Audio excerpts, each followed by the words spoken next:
Welcome to another episode of the Alberta Craft Beer GuideCast, aka the ACBGC. My name is Andrew. I'm one of the people behind the Alberta Craft Beer Guide, and our goal is simple. We just want to grow the craft beer community. We do this by educating the interested, entertaining the entrenched, and our guest today is a lovely human being. We've got Rieley K, owner and operator of Cilantro Chive Restaurant in Lacombe. Welcome to the show. Thanks for having me, man. This is awesome. Yeah, it gets better every time I do a digital one because then I learn things and they learn things, and yeah, it's good. So getting in the groove. So actually, I didn't ask you this beforehand, so I'm just going to throw it right at you. That's it. You know, the first question is, you're running Cilantro and Chive and have an amazing team, but what makes your brand unique? What makes Cilantro and Chive, for those who don't know, a restaurant in Lacombe, what makes it unique? We've got 200 plus craft beers, bottles, cans, always rotating through our 12 draft taps, whether it's sodas, cocktails, or beers. We're always craft.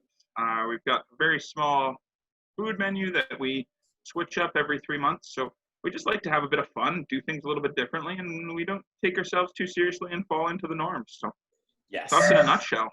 Yes, and that's what I think really resonates. You make good beer, you make good food, you have lots of good beer and everything, but it's like there's an ambiance and a vibe when you come to your restaurant, and it's something special.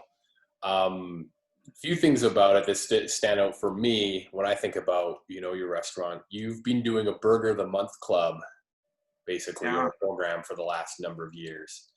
How does that work, and how did that come to be? It's an awesome story. I'm going to get a little emotional with it, but a local kindergarten teacher asked me to come in and read a storybook to their kindergarten class. So I went in, read the story. It was called Hamburger Heaven. Pinky Pig's working at a restaurant. She's getting her hours cut. She's going to get laid off. So she ends up creating a menu, advertising it, promoting it, and there's lineups around the block. And she ends up getting a raise. And this is kind of a bit of a spoiler, but she can afford her new clarinet that she's always wanted. Yeah. So you're reading the book, sorry. But afterwards, these kids got a piece of paper that had a bottom burger bun and a top burger bun on it, and they got to put whatever they wanted on it. So these kids, 4 or 5 years old, they're putting, like, one kid had mud and Chinese food, and then there was ice cream and a few other things on there. And it was so awesome just seeing the raw ideas and creativity going into it. And I got the booklet afterwards and took it back to the restaurant, sitting there having a cup of coffee before starting the shift. And some of them weren't half bad, so we threw a few of them together and decided that we were going to put it on our menu for, I think it was March, 38 months ago now. Wow. And I went back to the kids and said that we're going to give $2 to a charity of their choice. They decided to do to the Lacombe Food Bank. So shout out to Miss Mac. She's moved on down to Lethbridge, but she's been an integral part of that since day one. We've just been rolling through it. We actually, unfortunately, cut March's burger a little bit short with everything on the go in the world today, and we just handed over a check down to Turning Points this morning, actually. So kind of cool to be able to do that. I think we're pushing just over $60,000 that we've been able to give back in just over 3 years. So that's all because of our guests and our guest chefs and the organization. So it's pretty awesome. Yeah, it's a very cool program that you can, and you can let people be creative. I know you involve, obviously, for different charities. You usually get inspiration from different charities or that's what the guest chefs are. It's like to a charity of their choice kind of thing, right? Absolutely. It all goes back to our guest chefs' charity of choice, something that's impacted them, been an integral part of their lives. So it's what initially started with all the creativity about the burgers, which was really awesome and really fun, has really evolved into getting to know the charities and the organizations that are in our backyards and ones that we'd never know about, and thankfully we don't know about until we need them, and we hopefully never need some of those charities. So yes. Yeah. No Chinese food burger yet, though? No, we haven't put any ginger beef on a burger yet. Ideas. You're a big supporter of the community. We'll bring this up. This is very timely. Earlier this week, it was announced that you were the 3-time reigning champ. Crazy. Brewery or restaurant. Brewery. I keep calling you a brewery for some reason today. Maybe there's something there. Anyway, 3 times in a row, Alberta Beer Award, Best Pub or Restaurant Award. So congrats on that. Thank you, man. it's crazy. Crazy.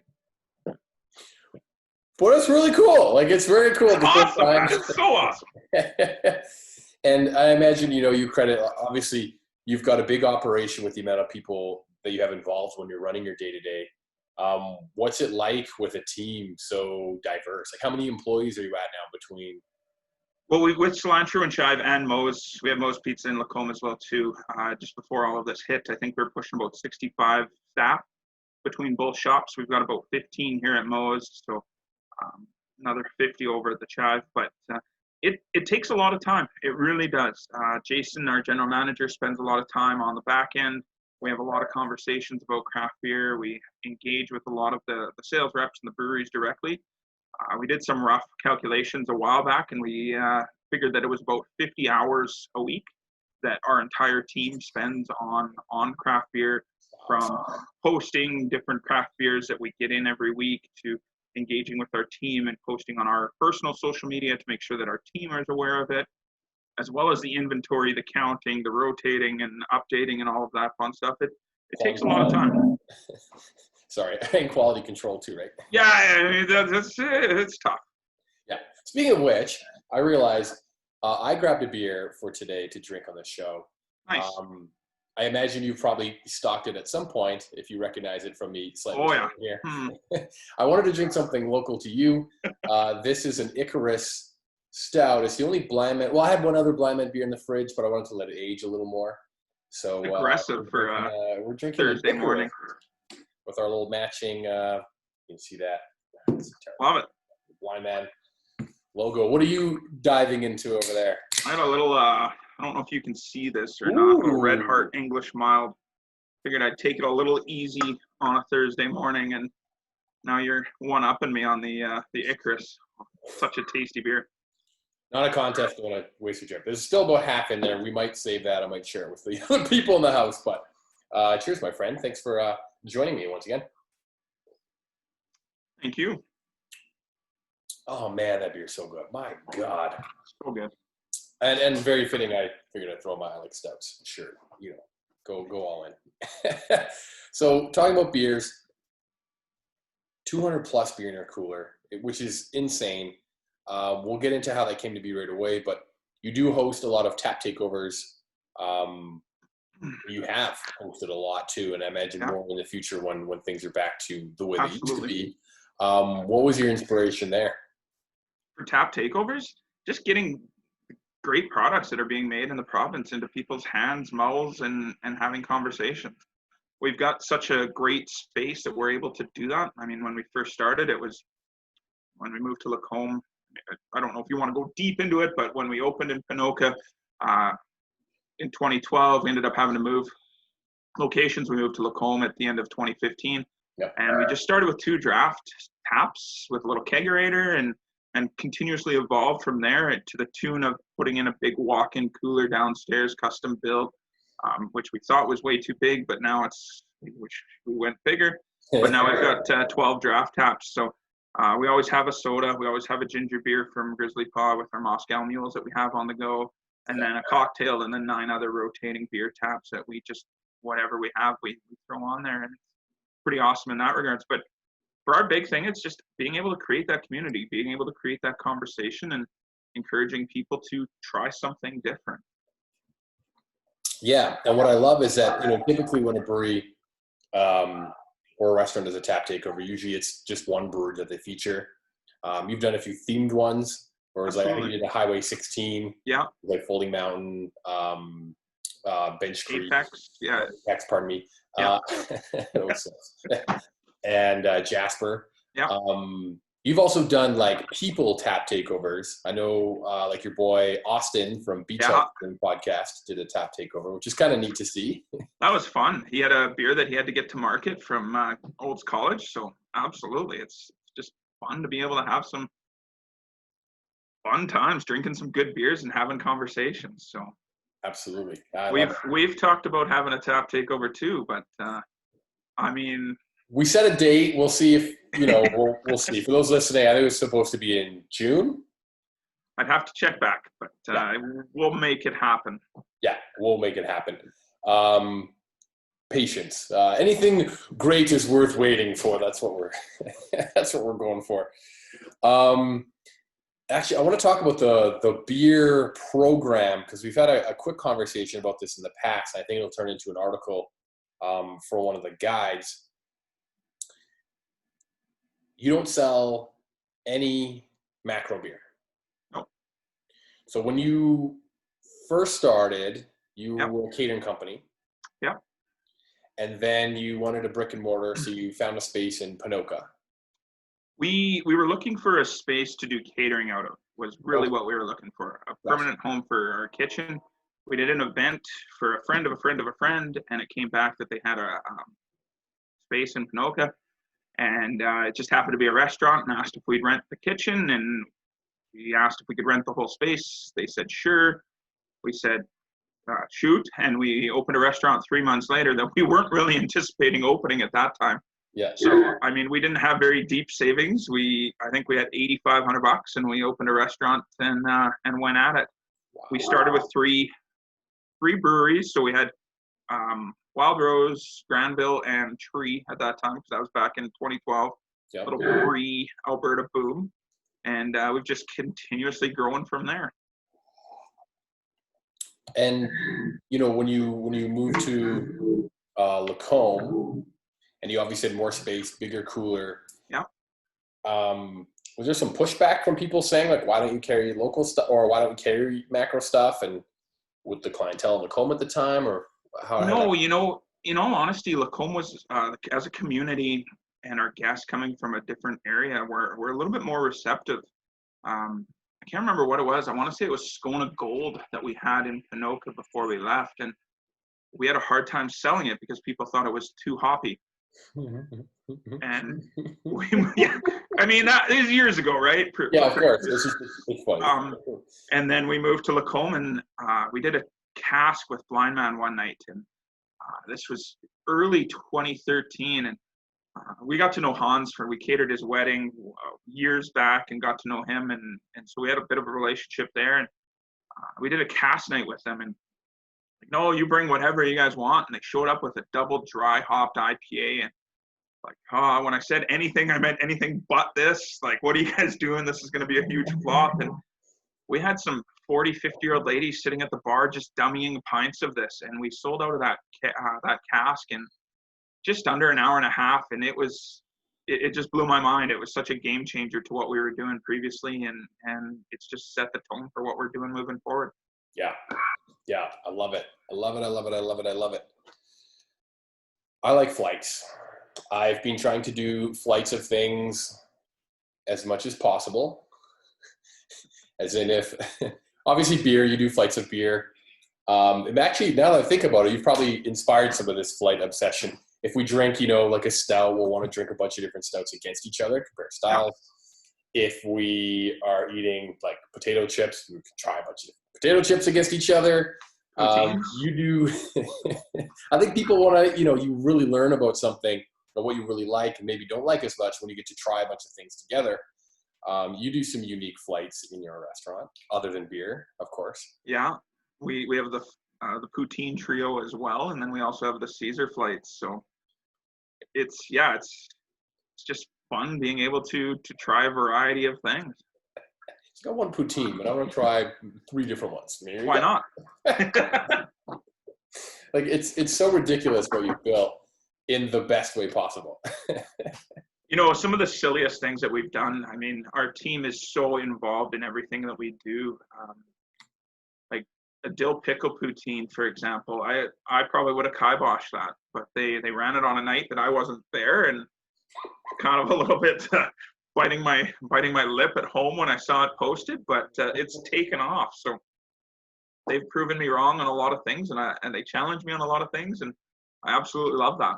Yeah, and that's where, I mean, this is with brewers too, right? When you use your pilot system, you play around with things, and something you just think, I wonder if I can do that. This probably won't sell, whatever. That's where you find your next home run, your next big hit, right? Absolutely. Play and experiment, be creative. Be like, yeah, you know what? I can put whatever I want on poutine because I own a restaurant. But why not? I mean, especially with the pilot system, people are always looking for something new, something unique, and even if it's a one-off, they want to try something different and challenge themselves as well too. So yeah, 100%. So a little bit of your background. I'll get into that right away. I'm jumping all over the place, but I got lots of things for you. Destination-wise and pop-ups. Yeah. You've been to Edmonton twice, to my knowledge? I think we've been to Town Square 3 times. Okay. We've been up to Northern Chicken and did a dinner with them. Yeah. We've done some stuff with Northern Chicken and Bose, but we've been to a few different breweries around the province.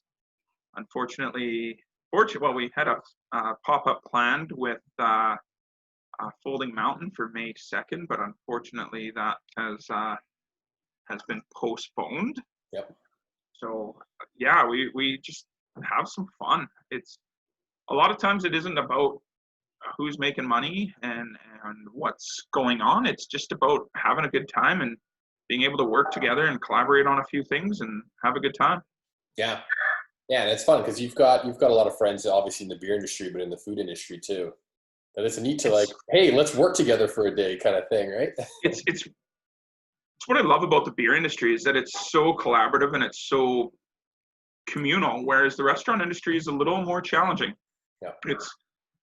It's a lot more aggressive, a lot more cutthroat, and when you find somebody who's willing to share ideas and not expect anything in return, it's very hard to come by. So shout out to the boys at Northern Chicken and Town Square as well. We're able to work together and just have some fun, and it's not about a competition. It's just about having a good time and sharing ideas.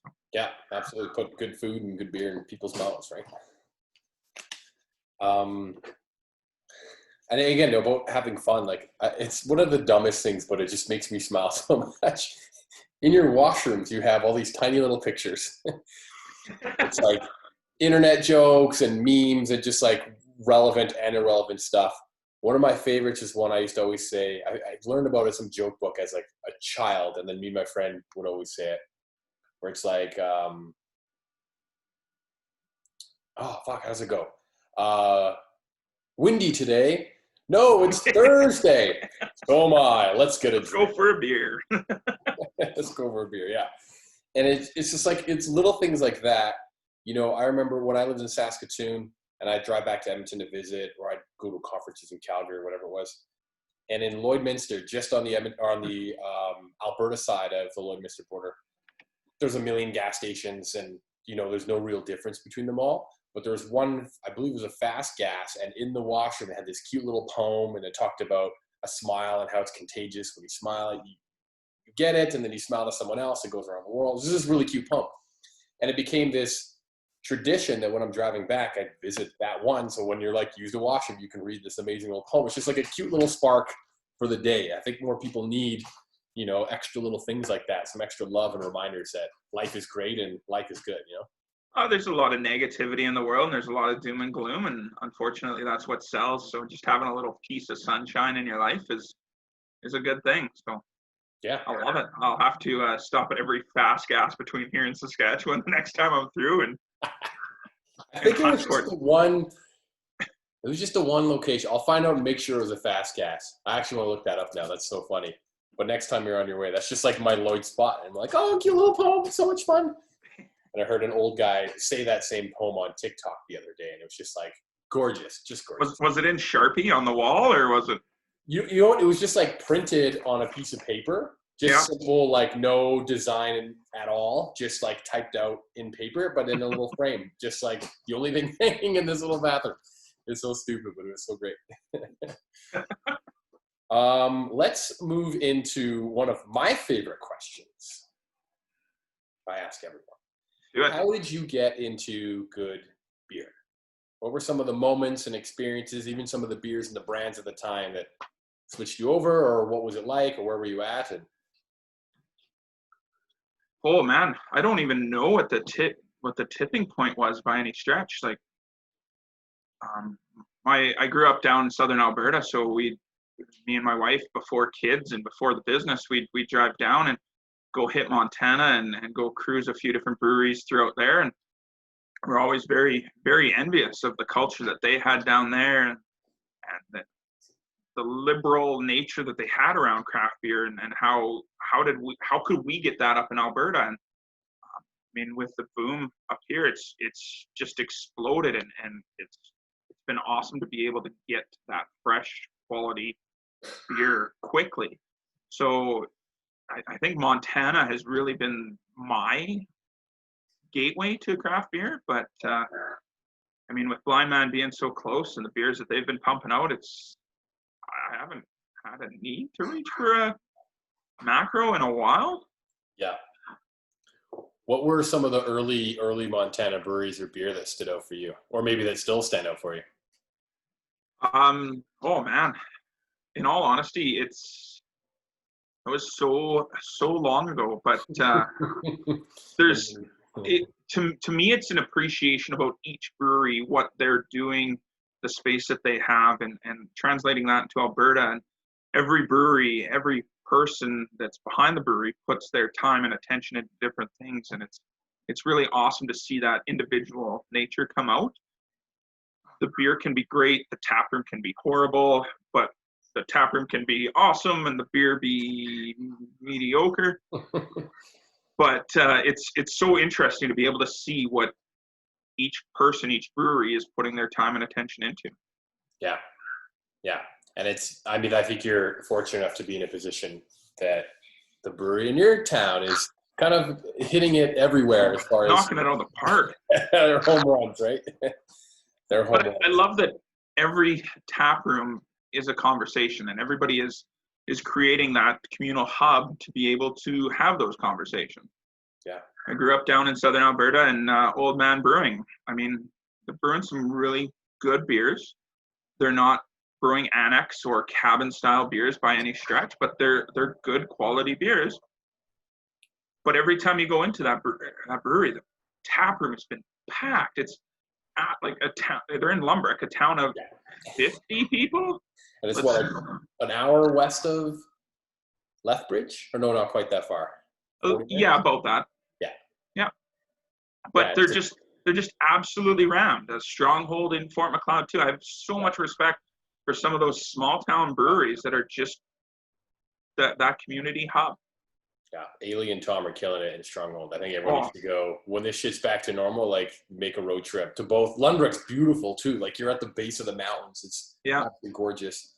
And in Stronghold, or in Fort Macleod, Stronghold, you're on similar to like you're located on a historic downtown small town, and that's what Fort Macleod is too. It's just there's this ambiance and history and really good beer. Like it's they're doing such an amazing job.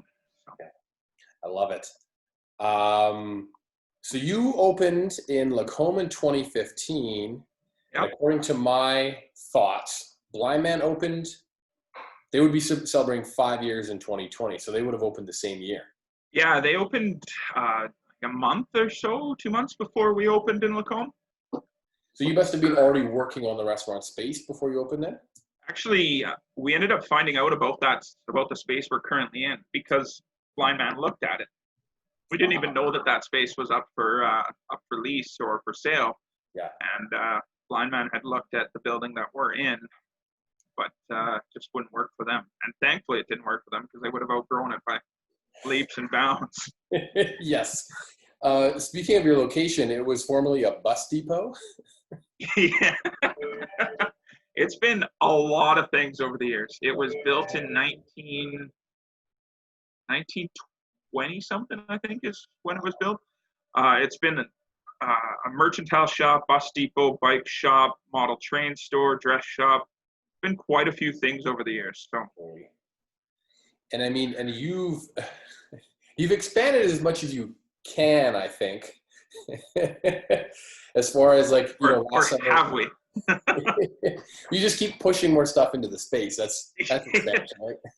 We've been looking at a few options, and we 2 months ago we were looking at the possibility of being able to expand our kitchen and being able to expand our seating capacity as well too. And now with everything on the go, that's probably not going to happen this year. So we'll see what comes of it down the road. But just a thought. What are the rules on, I guess you need structural engineering and all that stuff. Have you thought about building up? Is that, or is that Oh yeah. top secret? Or So we are literally the only peak roof building on our street. So we literally cannot build up without redoing the entire structure. So one of rent the like a neighbor's upstairs and rooftop patio all summer long? just one of the things that we've been looking at, and I mean, we'll see what comes of it. But if we were to take our rear patio out, we could put some seating back there, and then we could go up on top of that. Gotcha. So we'll see. Yeah. It's neat because I don't normally explore alleys in small towns, but specifically in Lacombe, there's, I don't know how many paintings or murals that. There's a lot. Yeah, is that one person that's been doing that over the years, or was it a collective? Do you know? There was one person that was commissioned, I want to say it was 10 or 12 years ago, to do a lot of the murals, and he's come back to do a lot of the touch-ups. But now they've started commissioning some new people, and they actually just painted the first color mural in the town, in the city of Lacombe, last summer, summer before. Really kind of cool. But there's quite a few murals. Our alley, no, it sucks. Across the street, there's a lot more than I think. Across the next alley over, I believe, is where. Yeah, there's a lot on that alley. I think almost the entire alley's done up in murals, but our alley is not so hot. No. I mean, it's great because it is connected to a pizza place. Yeah. That makes it. Which we might just happen to be sitting in right now. So obviously I wasn't ignoring it. I was going to get there. I want to talk about Cilantro Chive first. You've touched on the story of how you came to acquire a pizza place as well. Do you mind sharing? You're just like, I own a pizza place now. Okay. Yeah, I have a very, very supportive wife. She is incredibly supportive. So yeah, there's a pizza place around the corner, and got some pizza from there a few times, and went in and chatted with the guy one time, and he was having a bit of a down day, and I don't know why, but I kind of felt like a dick after I left. And if you're ever looking to sell or anything, give me a shout. And a couple days later, he gave me a call, and we had a few coffees and a few meetings, and 2 months later, we owned a pizza place. Yeah. I love it. Hey, here's what I love best about it. There's many good things. I will praise you about this. Your pizzas are killer. Thank you. You can get a beer. So if you're just dining in or whatever, you can enjoy a beer. Well, obviously, you know now about the new laws where we can do off sales, yes, which is huge. And we should have a delivery arriving almost any minute now for some really awesome beers coming out from Moe's too. So when we reopen Moe's, we'll have some awesome beers that we'll be able to deliver and have people pick them up and take them home too. So it's great. I hope this is not just a temporary rule. I hope this rule stays. Well, we ended up the day that we kind of closed on that Monday. We ended up calling our guy in Red Deer at AGLC and asking if there was any way we could set up delivery with LA Liquor. Shout out to LA Liquor, another awesome place to get some craft beers in the province. And the rules were so gray that they were kind of black, so we kind of kiboshed that. But he did let us in on the idea that AGLC was looking into allowing restaurants to do off sales. But that day he said that it would be kibosh, kind of pushed onto the back burner with everything on the go. The next day, Kenny's on the podium and announces that restaurants and bars can do that. So turned into a huge game changer for us with all of the beer that we have over at Cilantro and Chive, and then opening up the doors for Moe's to do that as well. So it just goes hand in hand. If you're going to pick up a pizza or get it delivered, now there's some good beer to go with it, right? Well, we're not hitting the same margins as the liquor stores, so we're not trying to compete with them by any stretch, just offering a one-stop shop from grabbing a couple of unique beverages and away they go. So. Yeah, it's great. It's wonderful. But the thing I love most about Moe's is that I can text an order, and the timing is almost perfect. If I'm leaving Red Deer and Lacombe is about 20 minutes away-ish, yeah. I can text an order and say, hey, I'm leaving Red Deer. I'll be there in about 20 minutes. And they just respond back. They're like, perfect. It'll be ready for you. And it's worked. I think 2 or 3 times I've done this, and it works every time. I just walk in Andrew? I'm like, yup. Get my pizza and pay. And That's awesome. when I'm in a hurry, you got to keep going, but you can eat a slice on the way. Like it's That was one thing that was set up by the previous ownership before we took it over, and that was one thing that we were looking at making the change to get out of, but it's just exploded. It's been awesome. It was so easy to just, this is what we do, right? Yeah. Like you text someone, quick question, quick answer versus calling and maybe it's busy or whatever. Like it's easy. You can, I don't know, be somewhere loud and get a pizza, right? Like it's glorious. I love it. I love it. All right. So yeah, we mentioned this, I guess, briefly before we started our conversation. So this should be happening by the time this podcast comes out. You obviously took a pause just based on the COVID breakouts and all those things and just ceased operations at the time being. Yep. But you are in the works and rolling out a few things. So if people haven't realized by now when they're listening to this that they can utilize your services, what do you plan on rolling out, which will be happening when they air? Well, our team on the back end, Jason and Danica, have been awesome in getting some online systems set up. So we're going to have online ordering set up, online payment. So we're going to be doing curbside delivery, so touchless, contactless payment, delivery, and pickup. So it's been a real challenge on the back end to completely rebuild a menu on a completely new system with everything that we do. So they've put in a lot of time and effort, and it's been phenomenal seeing them, what they've been doing. So hopefully next week, which will be the 15th, I believe, 15th, 16th of April, we'll be up and running between both shops and doing pickup and delivery for both again and get that going again. Man, that was the toughest decision we've ever made, is to close our doors to having people dine in before the government had made those regulations, and then closing our doors for pickup and delivery. It was almost like a sense of a failure to not be able to keep doing what we're doing and letting down our team and our community. So hopefully we can get this back up and going and create a bit of normalcy as much as we can with still minimizing the impact. So yeah, man, it's crazy. Yeah, it was the right move, right? In no way is it a failure. It's just this is a situation, and you have to respond accordingly. And you made the right move. Yeah, because everyone else had to follow suit right after that anyway, right? You know, it's tough, but the one kind of calming thing is that everybody's going through it together, and we're all trying to do the best that we can. We've had a few businesses reach out to us, and I've been able to reach out to a few other people and businesses that we look up to as well too, and have those conversations. So if nothing more, hopefully it's brought us all a little bit closer and given us a little bit more realization as to what's truly important. Absolutely. I mean, there's people that I haven't talked to for a while. Specifically, your one included. And I keep missing you when I'm driving through Lacombe or whatever it may be.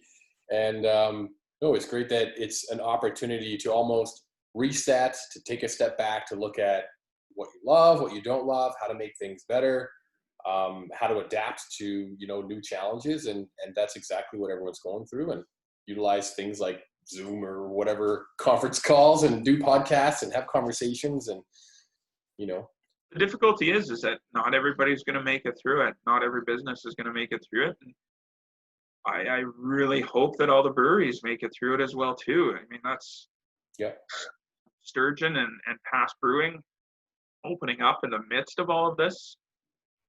That's tough, man.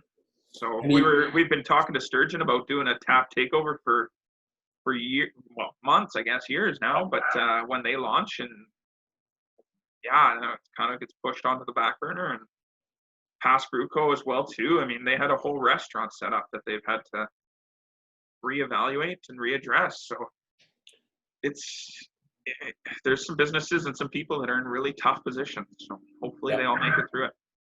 Yeah, and that's the that is the nature of business, is that, if governments change rules or life changes rules or whatever happens changes rules, it's like, if, the true entrepreneurs really will find a way to make something happen. And if some don't work out, maybe that's the learning lesson on how things were, and they can always come back and make a second attempt at it or do it better or whatever it may be.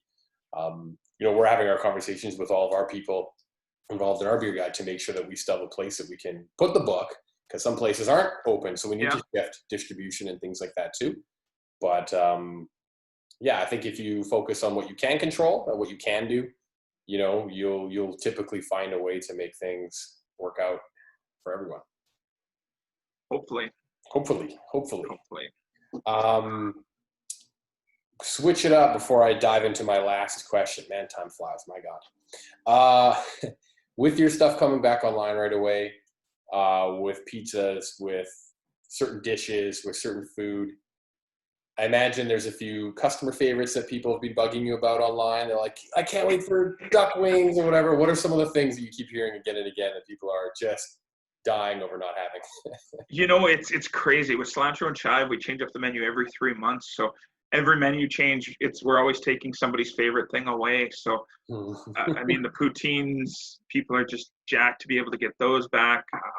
People are pretty intrigued and interested to see what our next burger is.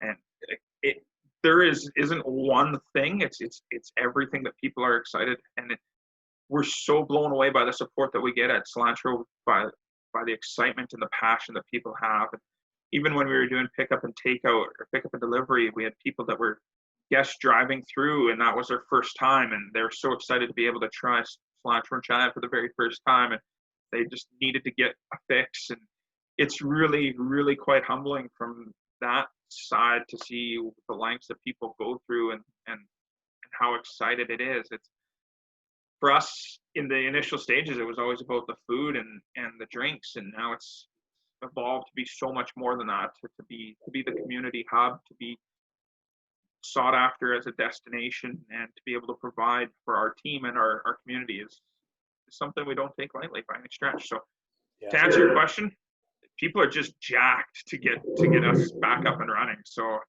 we get messages daily, when we're opening, what our menu is going to be, and it's pretty awesome. Yeah. So I imagine it'll be a little more concise.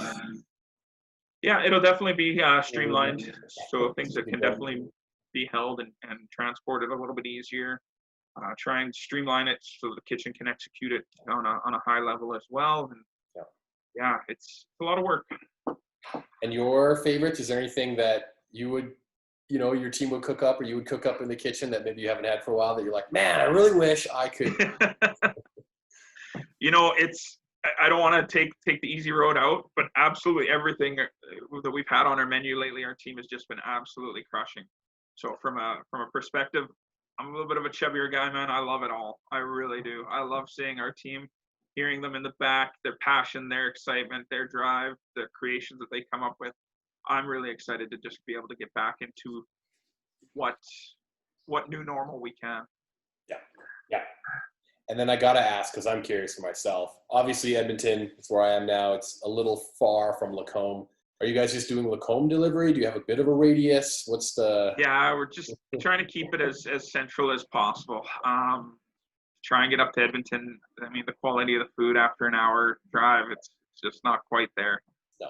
So we've looked at other locations for permanent space and whatnot. And Edmonton is the support we've got from Edmonton and surrounding area has been crazy. Yeah. When we do the pop-up at Town Square, people are like, it's wild. And then on a Tuesday night, people are coming out. So we'll see if things come to fruition down the road as to what we can do. But our big thing with what we do is the people that we have, the people that put in the time and the effort, and our management and everything that they do on the back end is integral. So we can't just open somewhere and just expect everything to happen the way it has. It's a process. It is. Final question for you. Time flies, my friend. Has it already been 45 minutes? I aim for the 40 to 45 minutes, so that's my 40-minute mark, actually. Isn't that crazy? Wow. What would you like to see happen in Alberta beer? What would I like to see happen in Alberta beer? Well, that's a deep question. I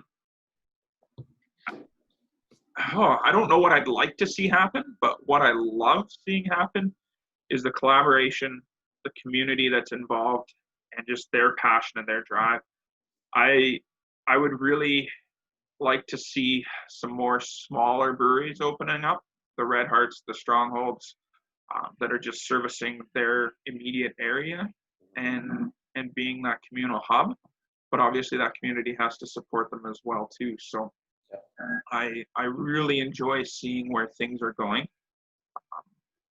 It's tough though. You got some larger breweries that are trying to hit some larger distributions, and this is really trying times for some of those. So I just really love seeing the small towns get their little brewery and the support that they receive around it.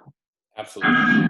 I mean, Lacombe became a place that I'm excited to visit now, like a lot. I'm there several times a year, whether it's for an award show or just passing through, or for, judging or whatever it is. We've, stayed there a couple times, and it's great to have a great restaurant and a brewery. And now there's off-break, right? You guys got a little bakery. You've got, other sandwich shops coming in. Like, it's really, everything gets better when you have a good, flag planted like that. Absolutely. I'd love to see another little brewery open up in Lacombe. And every time I mention that, people get a little bit cautious about stepping on Blind Man's toes. But Blind Man being community builder 2 years in a row now, I mean, it just shows the support that they have for the rest of the industry. And I don't think it would be any sort of competition by any stretch, more of a compliment to everything else that's on the go. So yeah, maybe one day. Yeah, I mean, somewhere like, Innisfail, if you're only going to make a stop, you want to visit 2 breweries, but only one town, like Innisfail's got 2 now. That's awesome. 2 very different places, very different business models, very different focuses, but it's great to have those 2 different options within the You've town. Obviously stopped into Darkwood's new tap room. Yeah, it's gorgeous. It's cool. It's a little bit of a step up from their last one, but anything is with love. Darkwoods, the original Darkwood space was like a hallway that had a room crammed into it.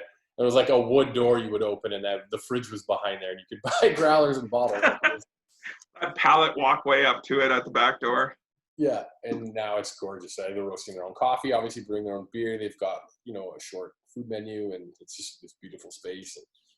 But again, it's just a communal hub, and it's awesome. It really is to see a lot of those smaller communities being able to get those breweries. Absolutely. Well, thanks again for tuning in. For those who don't know already, you can find the Beer Guide on Twitter and Instagram at AB Beer Guide. We're now on TikTok at Beer Guide. Cilantro and Chive is all over. You guys got a big Facebook following, Twitter, Instagram. Yep. Do you see a TikTok in the future? Maybe some of your other staff get it going? We have been dabbling in the old TikTok. I feel so old, but our staff have been showing us the ways, and we'll see if we get more involved in that. Get you doing a little dance or something, like a little renegade or something. Anyway. Thanks for having me, man. Yeah, my pleasure. Cheers. Blinkety.